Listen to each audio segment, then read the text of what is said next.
Hey guys, I have been thinking about doing a little video series for a while now, and now that we have the new studio and I keep hearing the same questions and the same excuses and the same topics just keep coming up and up and up over and over again, I just thought it might be the perfect time. So I'm going to try to put out one a week until I cover a bunch of the most kind of popular topics.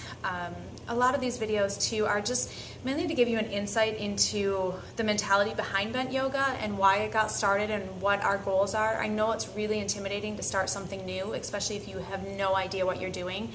So maybe this will ease your mind just a little bit that none of us know what we're doing, honestly. So anyways, the first topic that I wanted to cover is pretty much just why do we do this style of yoga. So bent yoga is a heated athletic form of yoga, and what that means is every class is heated. Every class is going to be athletic. It will be a challenge, whether it's a physical challenge, it might be a mental challenge. It is a challenge though.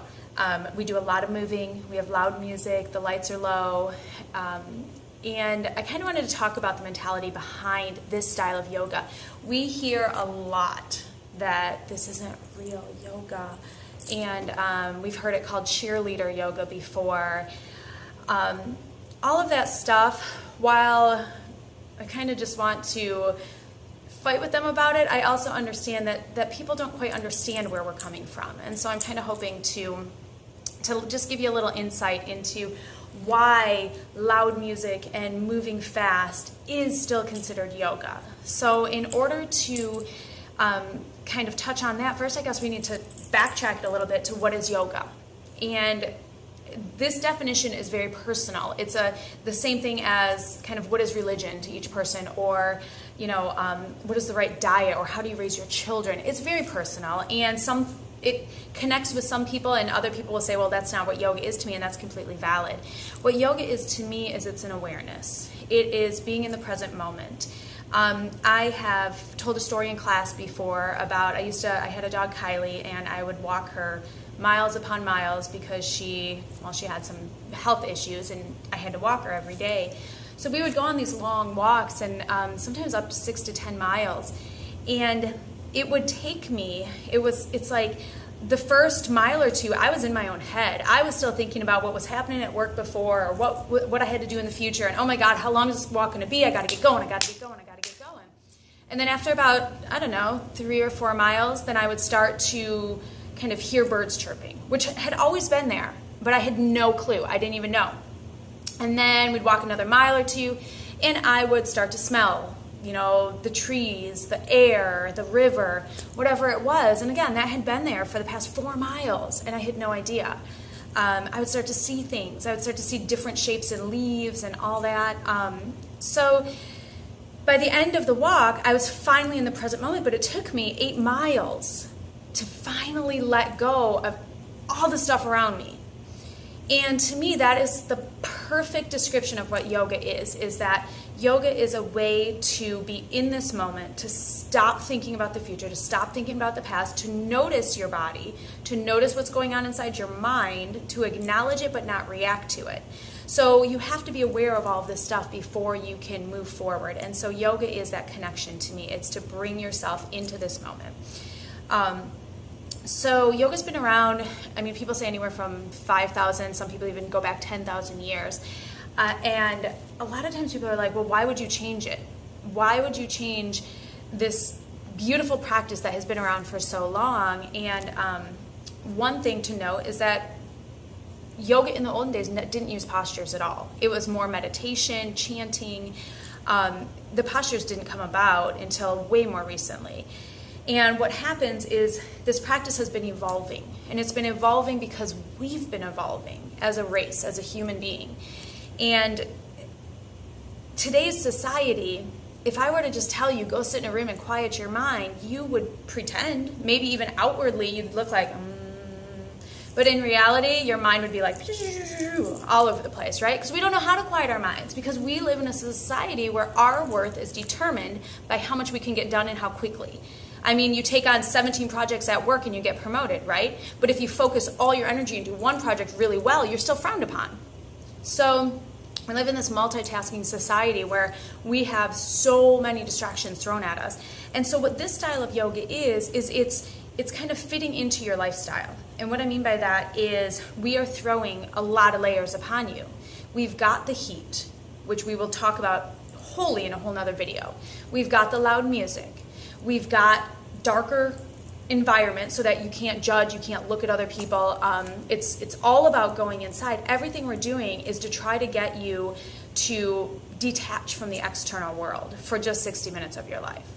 So the whole point of this athletic, of why we take you to the point that you get sore and why your leg is shaking, and we try things like handstands and scary stuff like that, is that when you're doing that, sometimes that's the only time throughout your entire day or even your week that you stopped thinking.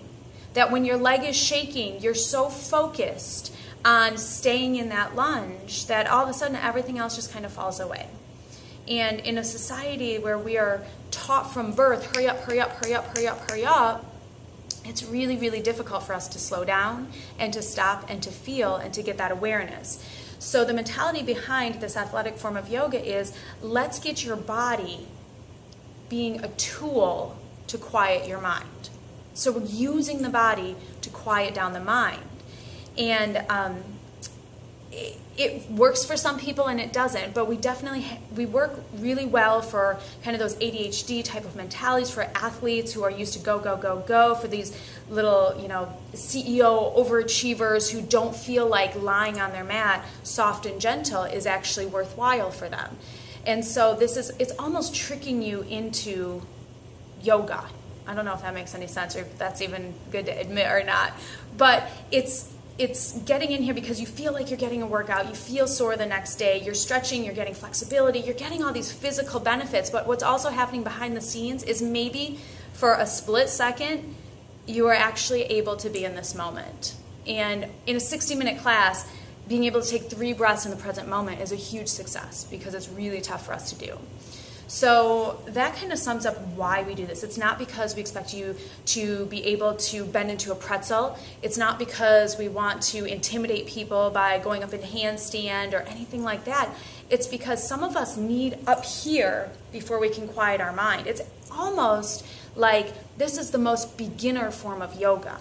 And what I mean by that is the easier the postures are, the harder it is for your mind to stay focused on them. So we give you really intense physical movement, and what that ends up doing is it's focusing the mind, it's quieting down the mind, and it's helping you to not react. So I hope that helped as to kind of our mentality behind why this heated athletic form of yoga is really beneficial to a whole subset of people. We actually use the hashtag yoga for people who don't like yoga. And that's what we hear over and over again is, I've tried yoga, I don't like it, I can't sit quietly, I can't sit still, I can't quiet my mind, I don't have time. We're going to do a whole video on just the excuses that people give to not come to their mats. There's a lot of them. But overall, we're trying to address all of that. We're giving you the workout in the same amount of time that we're also teaching you how to not react and not quiet down your mind. So our yoga is kind of an evolution of that follows the path of where, as a society, we've gone. If you've got any topics or questions you want me to cover, I would be more than happy to. So go ahead and hit up our website and the Contact Us page, shoot it over, and maybe it'll be in a future video. Have a great day.